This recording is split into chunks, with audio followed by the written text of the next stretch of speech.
ప్రియమైన సహోదర సహోదరీలారా, మనమంతా చూస్తుండగానే పిల్లలు ఎంతో వేగంగా పెరుగుతారు. వారి శారీరక ఎదుగుదల సహజంగా జరిగిపోతుంది. కాని పరిణతిగల క్రైస్తవులుగా ఎదగడం మాత్రం దానంతటదే జరగదు.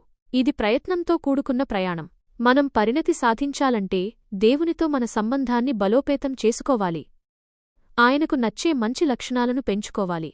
అలాగే జీవితంలో మనకు ఉపయోగపడే ముఖ్యమైన నైపుణ్యాలను నేర్చుకోవాలి. భవిష్యత్తులో దేవుడు మనకు అప్పగించే బాధ్యతలకు సిద్ధపడటానికి ఆయన పవిత్ర శక్తి మనకి ఎంతో అవసరం.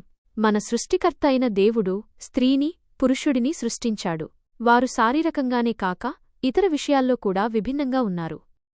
దేవుడు స్త్రీపురుషులకు వేర్వేరు బాధ్యతలను అప్పగించాడు. ఈ బాధ్యతలను నిర్వర్తించడానికి వారికి ప్రత్యేకమైన లక్షణాలు, నైపుణ్యాలు అవసరం. మనం జీవితంలో ముఖ్యమైన విషయాల గురించి ఆలోచించినప్పుడు స్త్రీల గురించి ఒక అద్భుతమైన సలహా మనకు గుర్తుకు వస్తుంది. స్త్రీలు అలవాట్ల విషయంలో మితంగా ఉండాలి. అన్ని విషయాల్లో నమ్మకంగా ఉండాలి. ఈ మాటలు కేవలం ఒక సలహా కాదు, ఇది గౌరవప్రదమైన మరియు విలువైన జీవితాన్ని గడపడానికి మార్గదర్శకం. మితంగా ఉండడమంటే మాటల్లో, పనుల్లో, అలవాట్లలో సంయమనం పాటించడం. అలాగే నమ్మకంగా ఉండడమంటే ఇతరులతో మన సంబంధాలలో, మన బాధ్యతలలో విశ్వసనీయతను కనపరచడం. ఈ లక్షణాలు మన ఆత్మీయ ఎదుగుదలకు ఎంతగానో తోడ్పడతాయి. మనం స్త్రీలమైనా పురుషులమైనా సరే పరిణతివైపు సాగిపోయే ఈ ప్రయాణంలో దేవుని సహాయం తీసుకోవాలి.